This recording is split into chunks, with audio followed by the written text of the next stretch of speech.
एक समय की बात है, नैशिनरण्य में तीर्थ में शौनक आदि 88,000 ऋषियों ने सूत जी से पूछा, हे प्रभु, इस कलयुग में वेद विद्या रहित मनुष्यों को प्रभु भक्ति किस प्रकार मिल सकती है तथा उनका उद्धार कैसे होगा।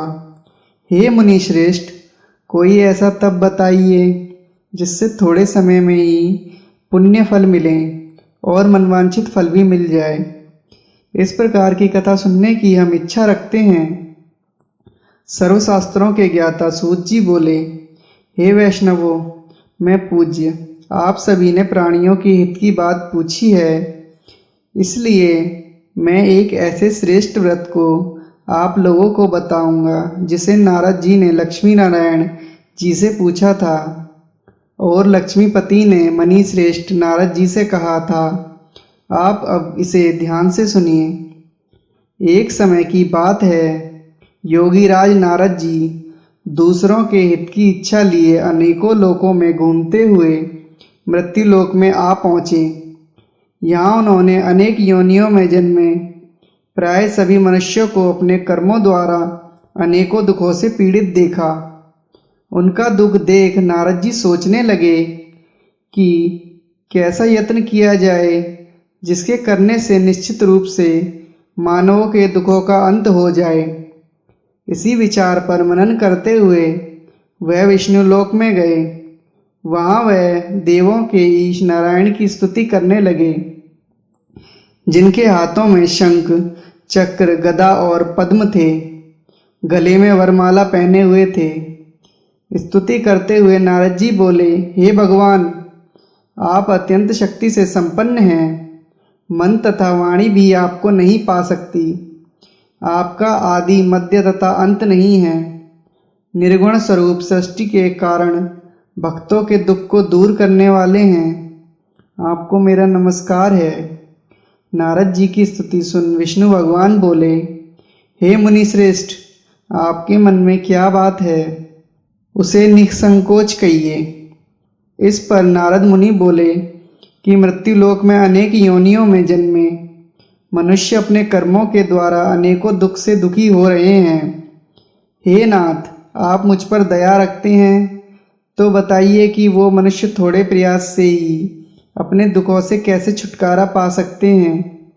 श्री हरि बोले, हे नारद, मनुष्यों की भलाई के लिए तुमने बहुत अच्छी बात पूछी है, जिसके करने से मनुष्य मोह से छूट जाता है। वह बात मैं कहता हूँ, सुनो।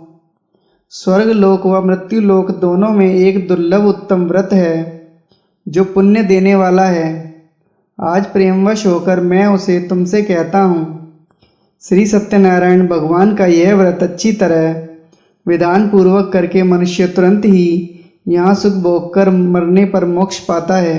श्री हरि के वचन सुन नारद जी बोले कि उस व्रत का क्या फल है और उसका विधान क्या है।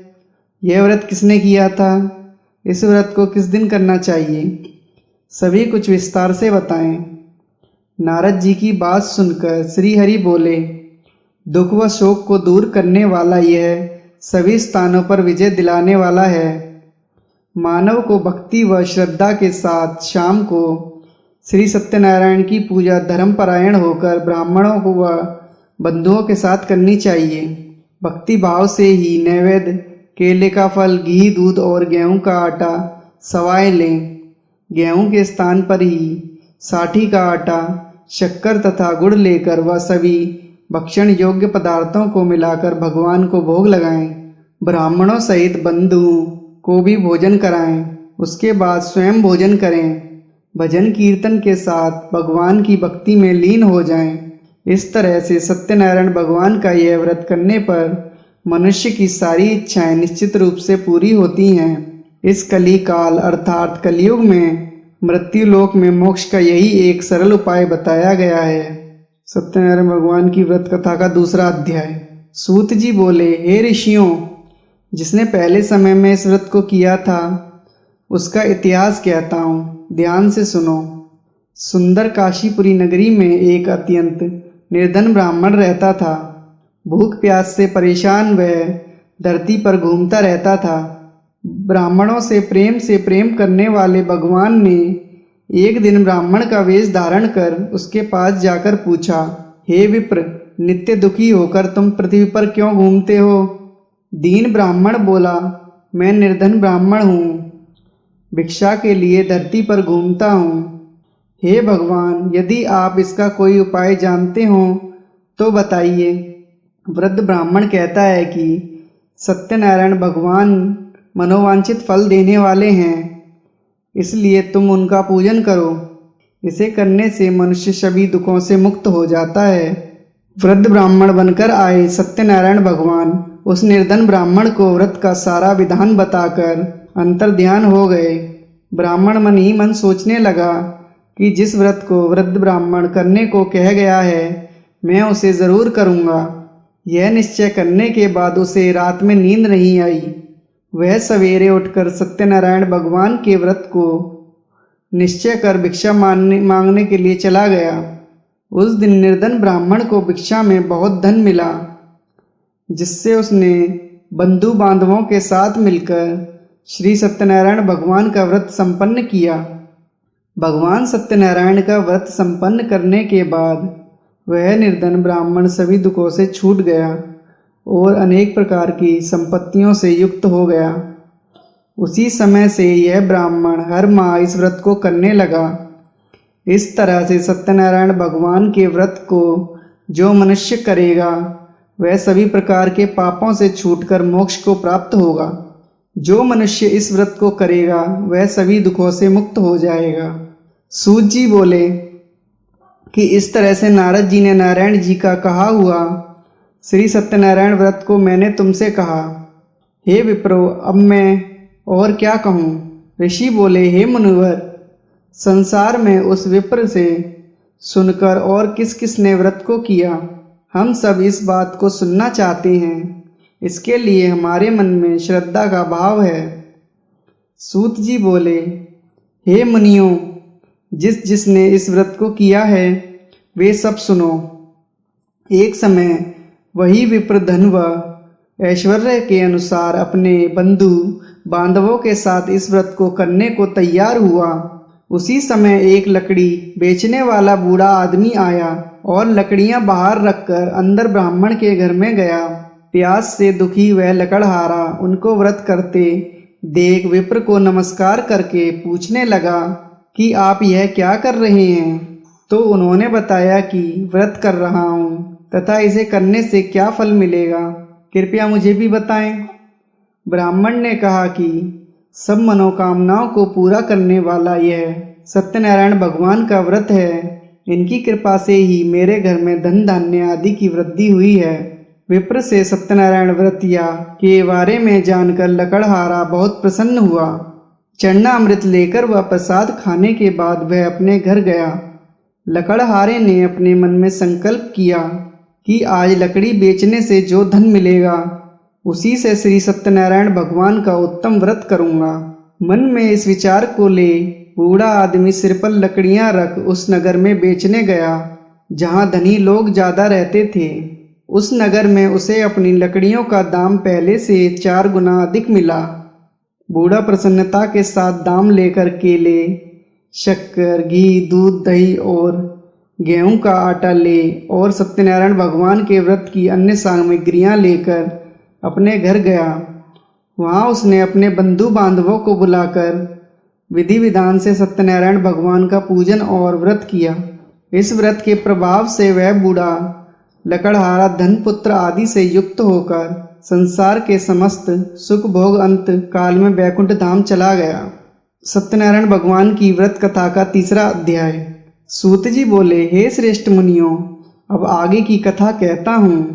पहले समय में उल्कामुख नाम का एक बुद्धिमान राजा था। वह सत्यवक्ता और जितेंद्रिय था। प्रतिदिन देव स्थानों पर जाता और निर्धनों को धन देकर उनके कष्ट दूर करता था। उसकी पत्नी कमल के समान मुख वाली तथा सती साध्वी थी। भद्रशील नदी के तट पर उन दोनों ने श्री सत्यनारायण भगवान का व्रत किया। उसी समय साधु नाम का एक वैश्य आया।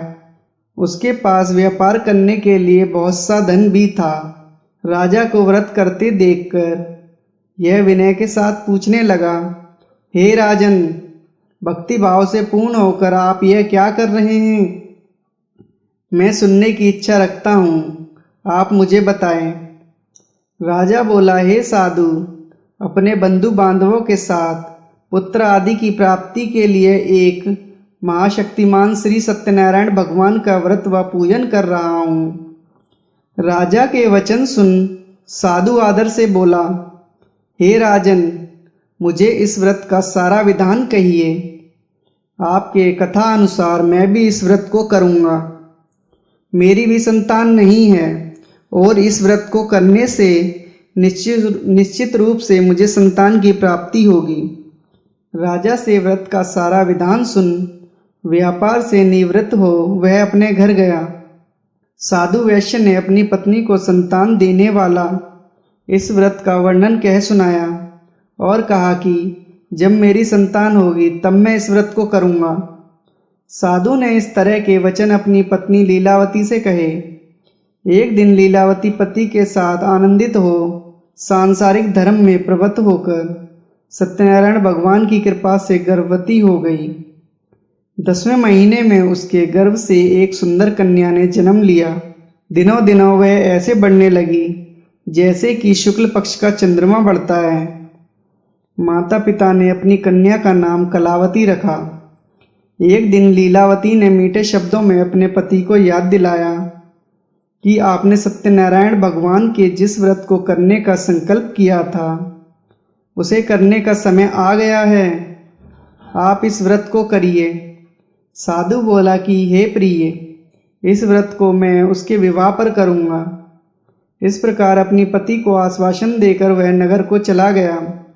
कलावती पिता के घर में रह वृद्धि को प्राप्त हो गई। साधु ने एक बार नगर में अपनी कन्या को सखियों के साथ देखा तो तुरंत ही दूत को बुलाया और कहा कि मेरी कन्या के योग्य वर देखकर आओ।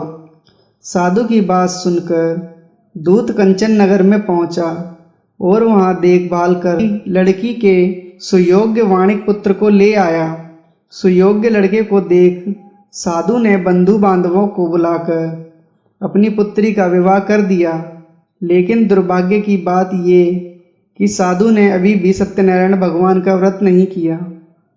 इस पर श्री भगवान क्रोधित हो गए और श्राप दे दिया कि साधु को अत्यधिक दुख मिले। अपने कार्य में कुशल साधु बनिया जमाई को लेकर समुद्र के पास स्थित होकर रत्नासारपुर नगर में गया। वहां जाकर दामाद ससुर दोनों मिलकर चंद्रकेतु राजा के नगर में व्यापार करने लगे। एक दिन भगवान सत्यनारायण की माया से एक चोर राजा का धन चुराकर भाग रहा था। उसने राजा के सिपाहियों को अपना पीछा करता देख चुराया हुआ धन वहां रख दिया जहां साधु अपने जमाई के साथ ठहरा हुआ था। राजा के सिपाहियों ने साधु वैश्य के पास राजा का धन पड़ा देखा तो वह ससुर जमाई दोनों को बंधक बनाकर प्रसन्नता से राजा के पास ले गए और कहा कि दोनों चोरों हम पकड़कर लाए हैं, आप आगे की कार्रवाई की आज्ञा दें। राजा की आज्ञा से उन दोनों को कठिन कारावास में डाल दिया गया और उनका सारा धन भी उनसे छीन लिया गया। श्री सत्यनारायण भगवान से श्राप से साधु की पत्नी भी बहुत दुखी हुई। घर में जो धन रखा था उसे चोर चुरा ले गए। शारीरिक तथा मानसिक पीड़ा व भूख प्यास से अति दुखी हो अन्न की चिंता में कलावती के ब्राह्मण के घर गई। वहां उसने श्री सत्यनारायण भगवान का व्रत होते देखा। फिर कथा भी सुनी। वह प्रसाद ग्रहण कर वह रात को घर वापस आई। माता के कलावती से पूछा कि हे पुत्री, अब तक तुम कहाँ थी? तेरे मन में क्या है? कलावती ने अपनी माता से कहा, माता, मैंने एक ब्राह्मण के घर में श्री सत्यनारायण भगवान का व्रत देखा है। कन्या के वचन सुन लीलावती भगवान के पूजन की तैयारी करने लगी। लीलावती ने परिवार व बंधुओं सहित सत्यनारायण भगवान का पूजन किया और उनसे वर मांगा कि मेरे पति तथा जमाई शीघ्र घर आ जाएं। साथ ही यह भी प्रार्थना की हम सब पर अपनी कृपा बरसाएं और हमारे अपराध क्षमा करें। श्री सत्यनारायण भगवान इस व्रत से संतुष्ट हो गए और राजा चंद्रकेतु को सपने में दर्शन देकर कहा कि हे राजन, तुम उन दोनों वैश्यों को छोड़ दो और तुमने उनका जो धन लिया है उसे वापस कर दो। अगर ऐसा नहीं किया तो मैं तुम्हारा धन, राज्य व संतान सभी को नष्ट कर दूंगा। राजा को यह सब कहकर वे अंतर्ध्यान हो गए। प्रातःकाल सभा में राजा ने अपना सपना सुनाया। फिर बोले कि बाणिक पुत्रों को कैद से मुक्त कर सभा में लाओ। दोनों ने आते ही राजा को प्रणाम किया। राजा मीठी वाणी में बोला, हे महानुभाव, भाग्यवश ऐसा कठिन दुख तुम्हें प्राप्त हुआ है, लेकिन अब तुम्हें कोई भय नहीं है। ऐसा कह राजा ने उन दोनों को नए वस्त्र आभूषण भी पहनाए और जितना धन उनका लिया था उससे दुगना धन वापस कर दिया। दोनों वैश्य अपने घर को चल दिए। सत्यनारायण भगवान की व्रत कथा का चौथा अध्याय। सूत जी बोले, वैश्य ने मंगलाचार कर अपनी यात्रा आरंभ की और अपने नगर की ओर चल दिए। उनके थोड़ी दूर जाने पर एक दंडी वेशधारी श्री सत्यनारायण ने उनसे पूछा, हे साधु, तेरी नाव में क्या है? अभिवाणी वणिक हंसता हुआ बोला, हे दंडी, आप क्यों पूछते हो? क्या धन लेने की इच्छा है? मेरी नाव में तो बेल व पत्ते भरे हुए हैं। वैश्य के कठोर वचन सुन भगवान बोले, तुम्हारा वचन सत्य हो। दंडी ऐसे वचन कह वहां से दूर चले गए। कुछ दूर जाकर समुद्र के किनारे बैठ गए। दंडी के जाने के बाद साधु वैश्य ने नित्य क्रिया के पश्चात नाव को ऊंची उठता देख अचंभा माना और नाव में बेल पत्ते आदि देख वह मूर्छित हो जमीन पर गिर पड़ा। मूर्छा खुलने पर वह अत्यंत शोक में डूब गया तथा उसका दामाद बोला कि आप शोक न मनाएं, यह दंडी का शाप है, इसलिए हमें उनकी शरण में जाना चाहिए तथा हमारी मनोकामना पूरी होगी। दामाद की बात सुनकर वह दंडी के पास पहुंचा और अत्यंत भक्ति भाव नमस्कार करके बोला, मैंने आपसे जो असत्य वचन कहे थे उनके लिए मुझे क्षमा दें। ऐसा कहकर महान शोकातुर हो रोने लगा। तब दंडी भगवान बोले, हे वणिक पुत्र, मेरी आज्ञा से बार बार तुम्हें दुख प्राप्त हुआ है। तू मेरी पूजा से विमुख हुआ। साधु बोला, हे भगवान, आपकी माया से ब्रह्मा आदि देवता भी आपके रूप को नहीं जानते, तब मैं अज्ञानी कैसे जान सकता हूँ? आप प्रसन्न होइए, सामर्थ्य के अनुसार आपकी पूजा करूँगा। मेरी रक्षा करो और पहले के समान नौका में धन भर दो। साधु वैश्य के भक्ति पूर्वक वचन सुनकर भगवान प्रसन्न हो गए और उसकी इच्छा अनुसार वरदान देकर अंतर्ध्यान हो गए। ससुर जमाई जब नाव पर आए तो नाव धन से भरी हुई थी। फिर वहीं अपने अन्य साथियों के साथ सत्यनारायण भगवान का पूजन कर अपने नगर को चल दिए। जब नगर के नज़दीक पहुँचे तो दूत को घर पर खबर करने के लिए भेज दिया।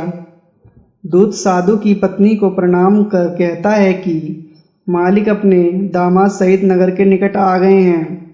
दूत की बात सुन साधु की पत्नी लीलावती ने बड़े हर्ष के साथ सत्यनारायण भगवान का पूजन कर अपनी पुत्री कलावती से कहा कि मैं अपने पति के दर्शन को जाती हूँ, तू कार्य पूर्ण कर शीघ्र आ जा। माता के ऐसे वचन सुनकर कलावती जल्दी में प्रसाद छोड़ अपने पति के पास चली गई कि अवज्ञा के कारण श्री सत्यनारायण भगवान रुष्ट हो गए और नाव सहित उसके पति को पानी में डुबो दिया। कलावती अपने पति को वहां न पाकर रोती हुई जमीन पर गिर गई। नौका को डूबा हुआ देख व कन्या को रोता हुआ देख साधु दुखी होकर बोला, हे प्रभु, मुझसे तथा मेरे परिवार से जो भूल हुई है उसे क्षमा करें। साधु के दीन वचन सुनकर श्री सत्यनारायण भगवान प्रसन्न हो गए और आकाशवाणी हुई, हे साधु, तेरी कन्या मेरे प्रसाद को छोड़कर आई है, इसलिए उसका पति अदृश्य हो गया है। यदि वह घर जाकर प्रसाद खाकर लौटती है तो इसे इसका पति अवश्य मिलेगा।